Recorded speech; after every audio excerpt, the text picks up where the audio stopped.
I'm about to show you many things to attempt if your triangle, circle, square, or X button on your DualShock 4 controller is having an issue. Issues such as not registering a push on its own, being stuck, not bouncing back into position, or making an odd noise. Try the solutions I show you in the order that I show them because they kind of build on one another. The first several things won't involve taking the controller apart, but later on I'll have you going inside and doing things there. So keep going through each solution until your problem is resolved or until you reach the end of your comfort level with working with an electronic device.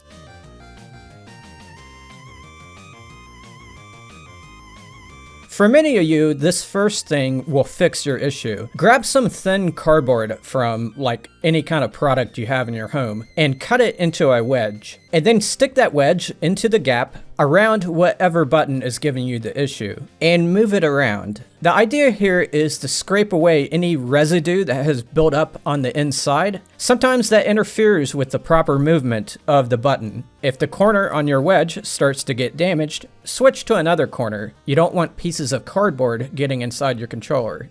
After doing all this, check to see if that fixed the issue. If it didn't, move on to solution 2.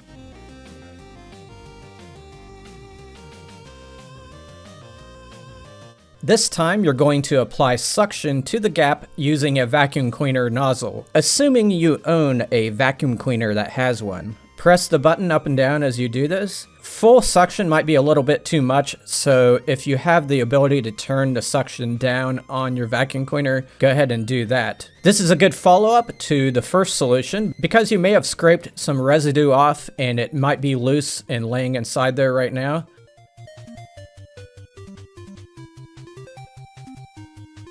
Solution 3 is the opposite of solution 2. This time you're going to blow into the gap. You can use a straw, you can use canned air, you can use a hairdryer as long as you have it on the cold setting. Some people like to put their whole mouth on the controller and just blow that way. I recommend the straw over all of these because it concentrates the air into one spot. This is also a good time to hit that like button if you're getting a lot out of this video. Thank you.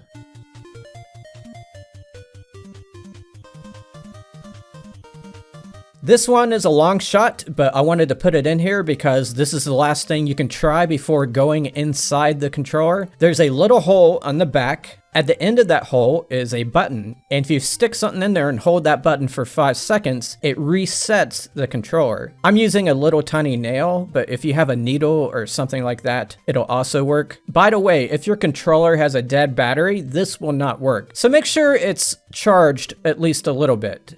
Now in doing this, your controller may forget what it was previously connected to, so you may have to do the pairing process all over again.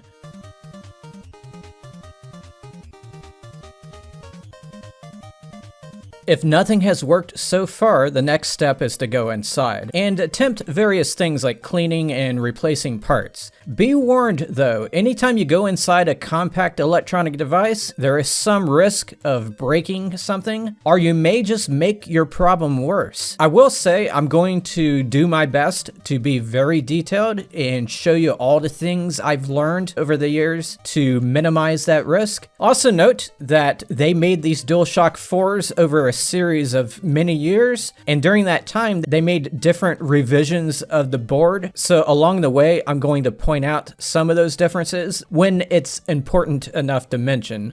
Just like every controller on the planet pretty much, the DualShock has 2 halves. And the first step is to separate those 2 halves. It's going to make your life a lot easier if you scrape out any gunk that has accumulated in the gap between those halves. That gunk can kind of act like a glue and make it hard to pull them apart. So just take any kind of small sharp instrument and run it along the fault line there. Same goes with the screws. Clean up any crud that has accumulated around them. Here's the 4 spots where the outside screws are. Remove them with a small Phillips screwdriver. This is the size of the bit that I used.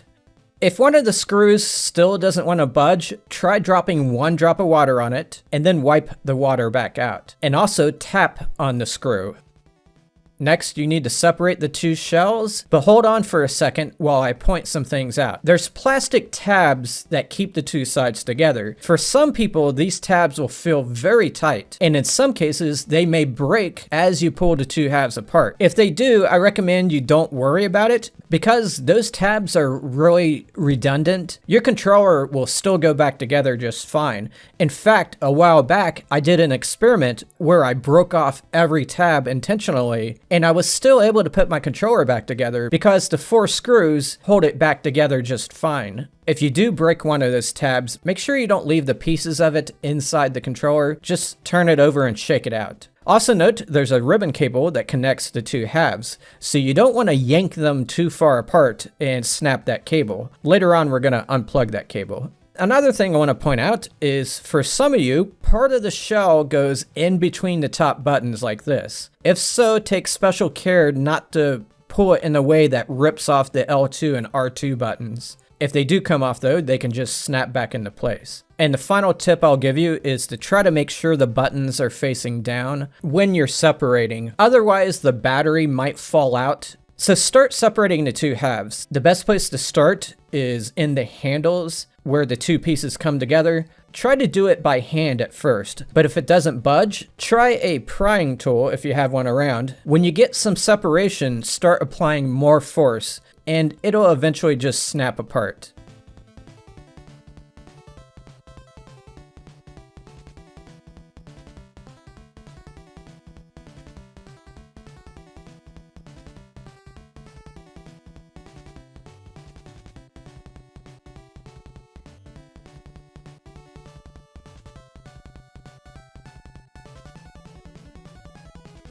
Next, you'll need to disconnect the ribbon cable that connects the two halves. The best way to get the ribbon out is to pull on the little blue part. Don't pull it at an angle, pull it straight up. When you do get it out, try to remember which way the metal contacts were facing so that you can put it back in the right way when you put it back together. Lay the lower half aside and keep the buttons facing downward. Some of you have a loose reset button that may have fallen out during this process, or it may eventually fall out. If so, just lay it aside. Next, move the battery out of the way to expose the screw that's underneath. I used to tell people to disconnect the battery, but the connector can be very tight, and by removing it, you risk pulling the whole connector off the board. And if that happens, you have a pretty big problem. So we're just gonna keep the battery off to the side throughout this whole video. Unscrew that screw that's under the battery holder, then remove the holder itself. For some of you, it'll come right off. For others, it's snapped into place with pegs, and those pegs can be very tight. Try to remove it with your fingers, but if you can't, stick something in there and just pry it out. Next, disconnect this ribbon cable. Some of you will have a gate that needs to be opened before you can pull it out.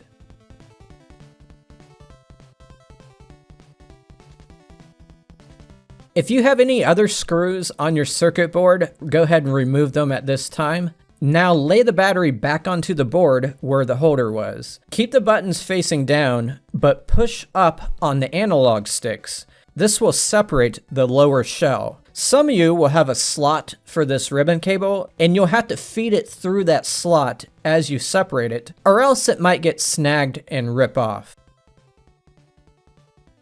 We are now positioned to start working directly with the button that's giving you the issue. Start with the rubber padding that is over top of it. Remove it from the pegs that are holding it. It's likely got a lot of dust on it. Take it to the sink and clean it, and then dry it off before you do anything else with it. A lot of times we would clean things with alcohol, but I would not recommend putting alcohol on this rubber padding because it might damage the material. That's why we're using good old-fashioned water. Next, inspect that padding to see if it's damaged. Look for a tiny little tear to it. Push up on each of the nubs. and make sure they're still reflexive. And as you're pushing on them, look for more small tears. Make sure the black contact material on the end of those nubs isn't worn away. If the material looks to be in bad shape, order a replacement. I'll have some affiliate links to some in the description, or you can just take the padding from another controller you might have laying around. Next, remove the button that's giving you the issue. Or you might as well just remove all of them at this point and give them all a good cleaning with water or alcohol. Also, inspect these buttons to see if they're broken or worn out. All these things can be replaced, and like I said before, I'll put links in the description. Also, clean these holes where the buttons were at. Next, turn your attention to the conductive film that's sitting on the other part of the controller. Dust everything off and clean each of the contact points with a little bit of alcohol. This film can also be replaced if it appears to be damaged. I'll show you how to remove it, but before you start doing that, just make sure you have a replacement lined up. For some people, it's one big piece. For others, it's two different pieces, and you may just need one of those two pieces. This film goes all over the place, so in order to remove it, we have to remove some of the other components. We're going to start by removing the 4 buttons that are on top of the controller, R1, R2, and L1 and L2. Removing the L1 and R1 buttons is a 2-step process, at least for the kind I have. You first have to pull it up like this, and then yank it all the way out.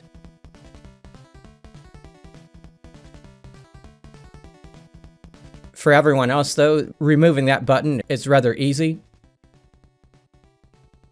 For some of you, your R2 and L2 buttons have a tail on them that goes down like this. In that case, you can unsnap the button by pulling up on one side of it and then the other. You just kind of do a rocking motion. If it doesn't have the tail, it's a lot easier. It just comes straight off. Be on the lookout for a spring. It might come off and land beside you. If it does, just set it aside for now. Now I need to remove the rubber padding that was underneath those buttons and just set it aside. From there, you have access to start removing the film.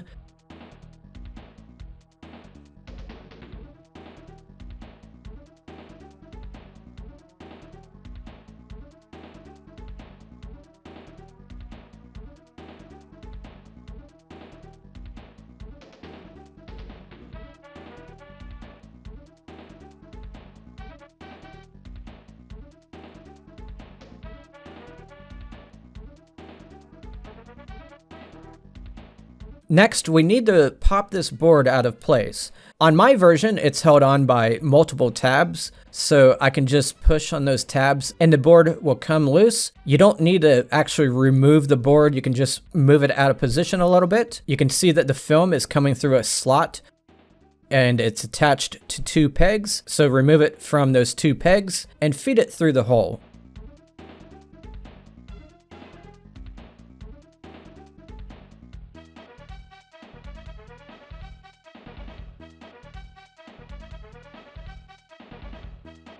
With that board pulled out, you can check the version of it, and you can use that ID as part of your search for the replacement parts. So that's all the fixes I have to suggest. For the rest of the video, I'm just going to show you how to put the controller back together.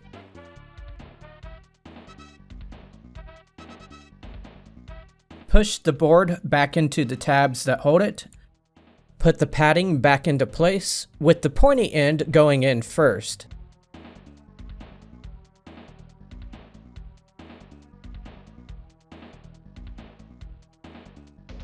Put the R1 and L1 back into place.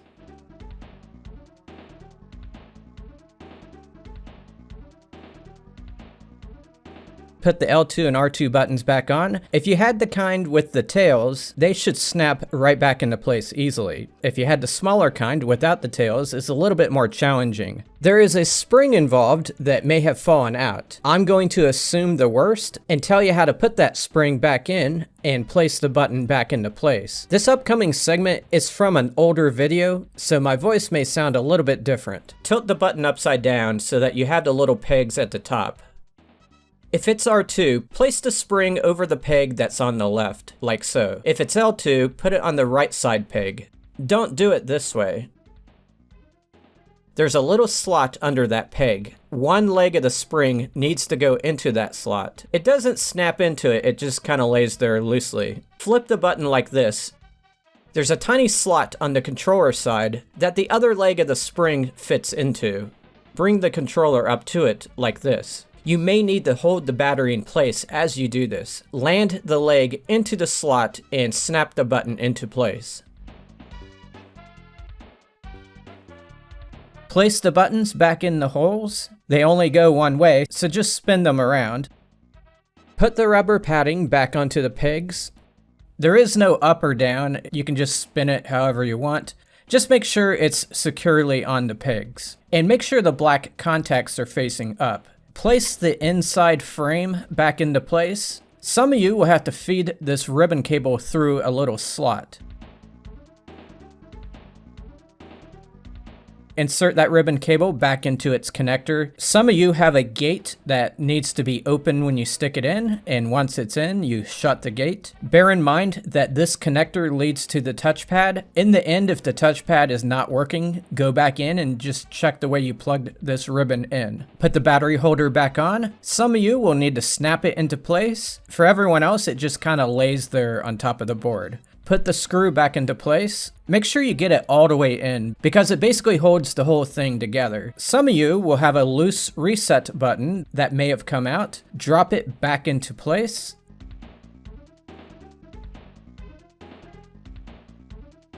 Put the battery back into the holder and make sure the QR code on the battery is facing upward. There's a little bit of a hook that you can wrap the battery wires into. Take the other half of the shell and stick the ribbon cable that's on it into the connector that's on the other half. This is very tricky to do, and it's also where a lot of people make a mistake. There's metal contacts on one side of the ribbon, and they need to face a certain way, and for some of you, it's away from the battery, and for others, it's toward the battery. And it depends on what revision you have. If your connector is 100% vertical like this one, the metal contacts need to be facing the battery. If your connector is tilted like this one, the contacts should face away from the battery. By the way, this cable powers the light and the charging port, so if those things aren't functioning when this is all put together, come back and make sure that this cable is secure and facing the right direction. Place the two halves back together. They just kind of snap into place, and then put these 4 screws back into place. And that's all I had for you. I hope you found the video helpful. If you did, please hit that like button. I'll see you around.